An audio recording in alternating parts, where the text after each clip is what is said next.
Hai semua, Assalamualaikum. Di video kali ini aku akan bikin strawberry shortcake. Rasanya enak banget, lembut, segar, creamy, dan milky berpadu jadi satu ya. Buat kalian yang mau tahu bagaimana cara aku bikinnya, simak terus videonya sampai selesai. Langkah pertama, pecahkan 4 butir telur. Di sini aku menggunakan telur yang ukuran besar. Kemudian tambahkan 100 gram gula pasir. Jika lebih suka manis, tambahkan 120 gram ya. Kemudian aku tambahkan juga setengah sendok teh SP, boleh diganti menggunakan ovalet atau TBM.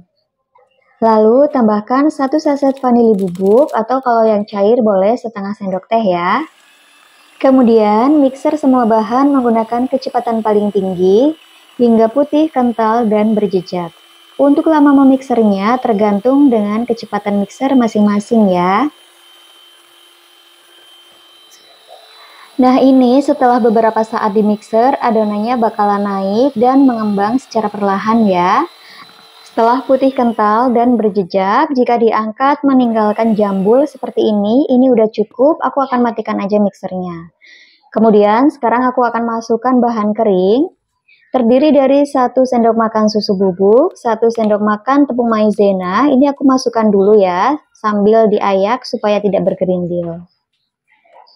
Masukkan juga tepung terigu sebanyak 87 gram. Untuk tepung terigunya di sini aku bagi menjadi 2 bagian ya, supaya tidak terlalu berat di dalam adonannya. Lalu mixer kembali menggunakan kecepatan yang paling rendah. Oke, ini setelah rata, kemudian tuangkan kembali tepung terigu sisa yang tadi. Jangan lupa sambil disaring supaya hasilnya lembut dan tidak ada yang bergerindil ya. Oke, sekarang kita mixer kembali sampai benar-benar tercampur rata, tidak ada lagi bahan kering yang menggumpal. Setelah adonan tercampur rata, matikan mixernya, kemudian tambahkan bahan cair. Di sini aku menggunakan 65 gram margarin yang udah dilelehkan, kemudian ditambah menggunakan susu UHT sebanyak 30 ml. Kemudian ini di mixer lagi sampai benar-benar tercampur rata. Jadi pastikan ya tidak ada bahan cair yang mengendap supaya nanti tidak bantat. Oke, ini udah cukup, aku matikan mixernya, kemudian aku aduk ulang menggunakan spatula, supaya memastikan benar-benar sudah tercampur rata. Sebelumnya aku udah siapkan loyang, ukurannya aku lupa ya, ini sekitar ukuran 18 cm gitu. Udah aku alasi menggunakan kertas roti untuk sekelilingnya ya, jadi bagian dasarnya itu aku oles menggunakan margarin tipis-tipis aja, tapi untuk bagian samping-sampingnya nggak aku oles ya. Tuangkan semua adonannya ke dalam loyang. Kalau nggak mau pakai kertas roti seperti ini juga nggak apa-apa ya, jadi boleh dioles aja menggunakan margarin bagian dasar loyangnya aja. Untuk bagian samping-sampingnya nggak perlu dioles ya. Nah ini aku ratakan adonannya menggunakan tusuk sate supaya rata ya, kemudian dihentakkan untuk menghilangkan gas yang terperangkap di dalam. Lalu sebelumnya ovennya udah aku panaskan ya, sekitar 10-15 menit menggunakan api sedang. Kemudian oven adonan di rak bagian tengah, kurang lebih selama 40-45 menit. Untuk 30 menit pertama aku menggunakan api sedang, dan 10 menit terakhir aku menggunakan api sedang cenderung ke kecil sedikit ya, supaya tidak gosong. Oke, ini kuenya udah mateng, aku keluarkan aja dari oven. Aku akan tes tusuk dulu ya, untuk memastikan tidak ada adonan yang basah. Nah ini kering ya, tidak ada adonan basah yang menempel di tusuk sate, itu tandanya udah matang. Setelah itu aku hentakkan dulu sebentar seperti ini, supaya kuenya tidak turun. Setelah agak hangat, aku akan keluarkan dari loyang. Nah ini fungsi baking paper ya, jadi aku pakai baking paper ini supaya ngangkat kuenya itu mudah dan loyangnya itu bersih. Jadi tidak susah gitu saat mencuci loyangnya ya. Ini kuenya matang merata, bisa kalian lihat ya. Kalau menurut kalian ini terlalu tinggi, boleh menggunakan ukuran loyang yang lebih besar. Singkat cerita, ini kuenya udah aku belah menjadi 2 bagian ya. Mohon maaf sekali untuk video memotong kuenya itu tidak ada karena pada saat itu aku sedang terburu-buru gitu ya. Kalau bagian pinggirannya yang bagian coklat-coklat ini mau dibuang juga nggak apa-apa, itu opsional ya. Tapi kalau aku nggak, jadi langsung aku isi menggunakan whipped cream. Untuk whipped creamnya aku bikin sesuai resep ya. Kemudian masukkan dulu ke dalam kulkas selama 2-3 jam, baru whipped creamnya boleh dipakai ya, supaya tidak gampang leleh.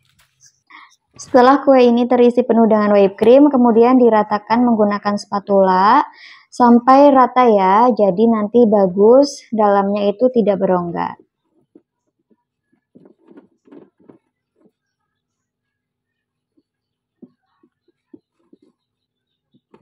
Oke, ini udah rata, kemudian aku akan tambahkan potongan buah stroberi. Aku susun sampai rapat ya. Nah, ini untuk stroberinya aku potong-potong agak tipis aja, supaya tidak terlalu tebal. By the way, maaf ya, di sini aku nggak pakai sarung tangan, tapi tenang aja, tangannya udah cuci bersih. Dan ini itu untuk konsumsi sendiri, jadi bukan orderan dari customer gitu. Jadi aku berani ya nggak pakai sarung tangan. Kebetulan pada hari itu suami aku itu ulang tahun, jadi aku pengen bikinin kue gitu. Nah, ini setelah stroberinya tersusun rapi dan rata, aku timpa lagi menggunakan whipped cream.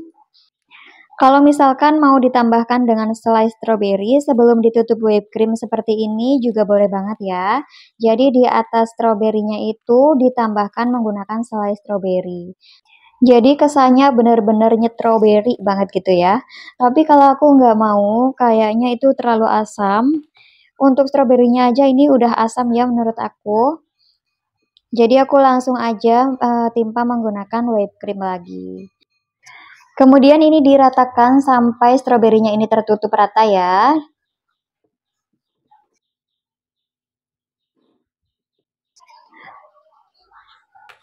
Oke, setelah rata seperti ini, kemudian susun kembali ya potongan kue yang tadi.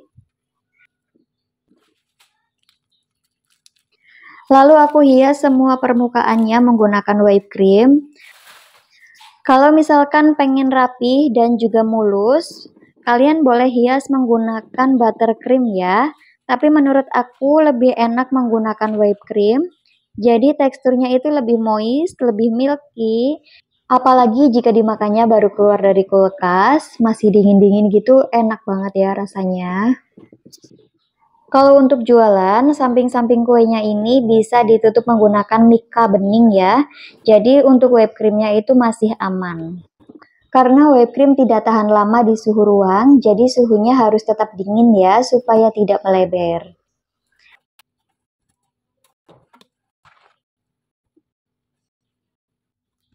Oke, ini udah selesai ya aku olesin.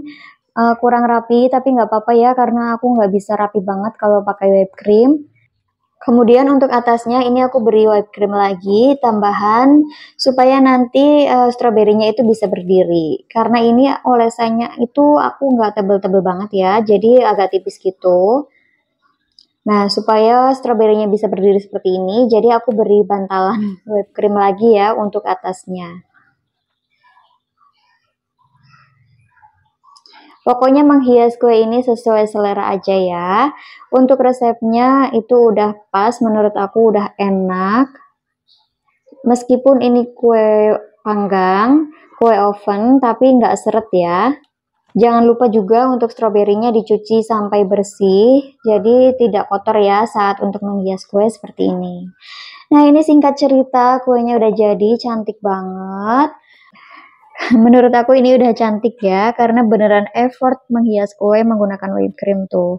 Nah, ini aku tambahkan coklat dan juga kacang almond ya, untuk menghias kuenya lagi, supaya tambah nyala gitu. Dan ini untuk kue ulang tahun bisa ditambahkan tulisan happy birthday dan juga lilin. Dan jika mau dikasih nama di bawah happy birthday-nya juga masih masuk ya, ini manis banget. Sekarang untuk potong kuenya, ini terlihat lembut dan moist banget ya. Jadi kuenya benar-benar enak, lembut, dan juga ada rasa segarnya dari buah stroberi. Pokoknya cocok banget. Nah, untuk dalamnya sendiri ini berlayer seperti ini, manis banget ya, cakep. Apalagi kalau ada selai stroberinya, bakalan ada selai yang meleleh gitu. Tapi sayangnya aku kurang suka ya sama selai stroberi, jadi nggak aku kasih. By the way, ini kuenya itu belum lama ya di dalam kulkas, jadi dipotong masih lembut banget. Untuk whipped creamnya juga masih kayak lembek gitu. Kalau misalkan udah bermalam, ini bakalan lebih enak, lebih moist, dan juga rasanya itu lebih apa ya, kayak basah, milky gitulah, enak pokoknya. Oke, sekian dulu ya video aku kali ini. Terima kasih banyak yang udah menonton. Semoga bermanfaat, semoga menginspirasi kalian semuanya ya. Jangan lupa dukung channel aku dengan cara like, komen, dan subscribe. Sampai jumpa di video selanjutnya.